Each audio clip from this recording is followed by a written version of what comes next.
Nous nous retrouvons au sommet du droit sur For Change et nous allons parler maintenant de devoir de vigilance. Et pour évoquer ce sujet qui est particulièrement d'actualité, j'ai le plaisir de recevoir Lydia Mezzani, directrice juridique de Nestlé France. Bonjour.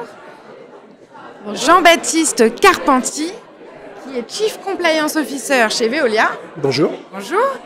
Christelle Collin, qui est avocate associée chez Hogan Lovells en contentieux. Bonsoir. Bonsoir. Et pour finir, mais non le moindre, Jean-Marie Gauvin, directeur juridique, risque, conformité et contrôle interne, j'ai tout bon, chez Casino Guichard-Perrachon. C'est juste, bonsoir. Alors, le devoir de vigilance existe en France depuis 2017. La France était précurseur, mais là, les choses avancent et avancent vite au niveau européen. Donc la question que j'ai envie de vous poser, c'est celle dont vous avez eu l'occasion de parler pendant la conférence. Qu'est-ce qui va changer ? Ça avance vite, mais en même temps pas si vite que ça, parce qu'il y a encore beaucoup d'incertitudes, beaucoup de points. Donc on est clair maintenant sur le périmètre.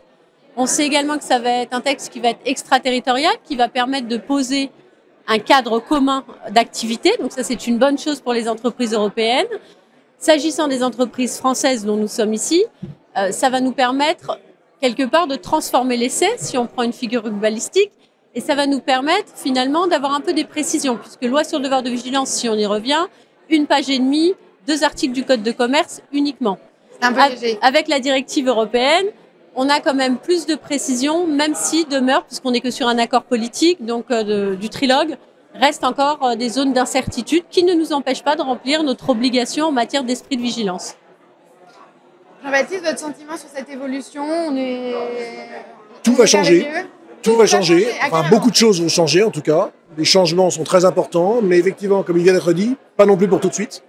Nous avons aujourd'hui une loi française sur le devoir de vigilance avec ces insuffisances qui ont été évoquées, mais qui est toujours en vigueur et qui restera en vigueur pendant quelques mois encore, au moins, et peut-être plus. On ne sait pas. La directive elle-même n'est, entre guillemets, qu'une directive.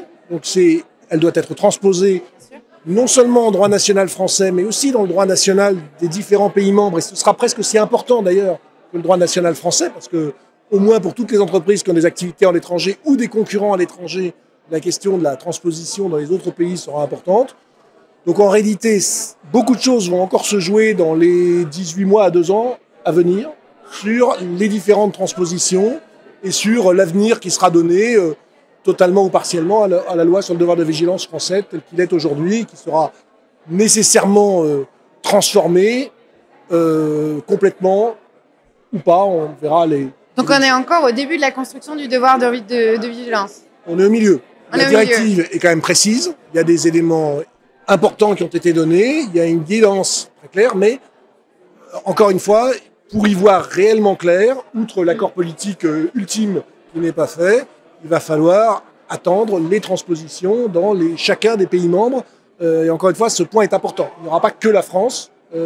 La situation de nos compétiteurs, oui, et puis la situation de nos compétiteurs, des chaînes de valeur qui seront impactées aussi, sera importante. Donc là, sous cet élément-là, l'ensemble des législations des États membres seront importantes. Merci beaucoup. Jean-Marie, j'avais envie de vous poser une question. Quels risques vous avez identifiés ou quelles sont les choses éventuellement que vous craignez vis-à-vis du devoir de vigilance qui existe déjà donc en France, on l'a déjà dit, et sur son évolution au plan européen? Alors, avant de parler des risques, je voudrais simplement souligner que la France va cesser d'être isolée. La loi de 2017 a fait que la France a été totalement isolée dans cette réglementation qui ne s'appliquait pas aux autres pays de l'Union européenne.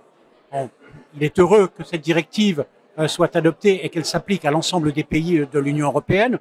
Maintenant, on assiste à un changement de paradigme, puisque dans la loi de 2017, les sanctions... Alors, je suis évidemment d'accord sur le fond de cette loi. Simplement, les sanctions qui étaient prévues en 2017, c'est une mise en demeure, une mise en conformité sous astreinte, le cas échéant, et un régime de responsabilité civile délictuelle pour le cas où l'entreprise assujettie viendrait à commettre un dommage à des tiers.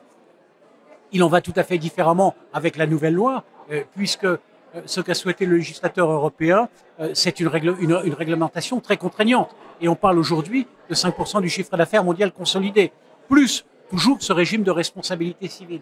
Donc c'est quand même un changement de paradigme. ce que je voudrais également souligner, c'est qu'on passe, je l'ai indiqué tout à l'heure, de 272 entreprises assujetties à plus de 13 000 aujourd'hui, sans compter les sociétés, les filiales étrangères. Ce à quoi on va assister également, et c'est un risque, c'est qu'on va créer un régulateur dans chacun des pays de l'Union européenne, que inévitablement, lorsqu'il y aura une transposition de la loi, et je reviendrai sur le sujet français, mais la loi ne va pas être transposée de la même manière dans tous les pays, donc les parties prenantes qui souhaiteront faire sanctionner des errements choisiront la juridiction qui est la plus favorable. Donc on va assister à un phénomène de treaty shopping, mais qu'on connaît par ailleurs pour d'autres droits. Ce que je voudrais également ajouter, c'est que la loi pourrait coexister deux régimes de responsabilité, la loi issue de 2017, loi française, et la loi telle qu'elle sera transposée. Et ça, c'est un vrai sujet, avec un risque d'alignement sur la réglementation communautaire. Enfin, ce que je n'ai pas souligné tout à l'heure lors de l'intervention du panel, c'est que ça a un effet restrictif de concurrence.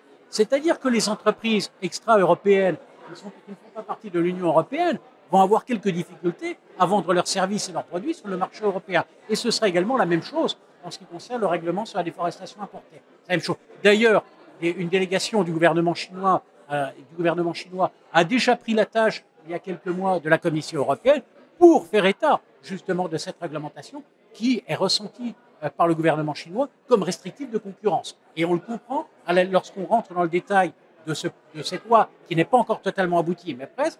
On s'aperçoit que, et sur le règlement sur la déforestation importée également, il faudra vraiment monter patte blanche avant de pouvoir vendre des services ou des produits dans l'Union européenne. Aujourd'hui, plus de produits que de services. Merci beaucoup, Christelle Koslar, vous qui êtes avocate et qui exercez un contentieux. Le devoir de vigilance a assez rapidement donné lieu à du contentieux spécifique. La Cour d'appel vient d'annoncer la création d'une chambre spécifiquement dédiée au sujet devoir de vigilance RSE. Quelle est votre vision du contentieux dans cette matière avec les évolutions européennes? Est-ce que ça va exploser en gros, c'est un peu la question que j'ai envie de vous poser. Alors, explosion peut-être pas immédiatement, mais c'est vrai que le changement de paradigme, je pense qu'on est tous alignés dessus, et ça change l'ampleur et la nature du risque. D'abord, il est double, risque de sanction cumulé avec le risque de poursuite judiciaire par les différentes parties prenantes. Exactement ce que disait Jean-Marie.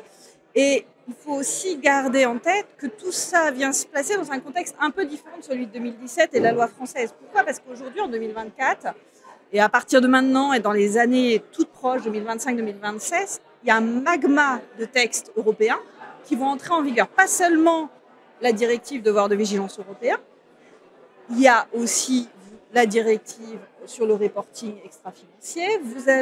Et du coup, les entreprises qui sont absolument pas prêtes pour faire face à ce panorama très large de textes vont devoir à la fois mettre sur la place publique de très nombreuses obligations, de très nombreuses informations, mais qui vont venir nourrir les contentieux de demain. Et c'est ça qui va aussi, outre la plus grande précision du texte européen sur quelles sont les diligences attendues, comment faire concrètement dans le cadre de sa chaîne de valeur, etc. Au-delà de ça, vous aurez du coup énormément d'informations publiées.